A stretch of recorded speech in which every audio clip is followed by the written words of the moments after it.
ছোটবেলায় যেভাবে পড়তাম ভার্সেস বড়বেলায় যেভাবে পড়ি। ছোটবেলা।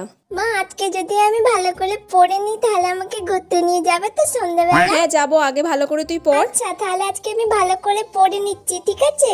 A for apple, B for ball, C for cat, D for dog, M for moon, M for moon, M for moon. কি রে, কি পড়ছিস তুই? হ্যাঁ মা পড়ছি। O for orange. বড়বেলা। উফ বাবা, এতগুলো বড় কোয়েশ্চেন দিয়েছে। কয়েকটা বড় কোয়েশ্চেন তো আমার এখনই হয়ে যাবে 3-4টা, আর বাকি কালকে কয়েকটা করে নেবো, ব্যাস হয়ে যাবে। আরে তুই এত আস্তে আস্তে বিড়বিড় করে কি পড়ছিস, কিছু শুনতে পাচ্ছিস?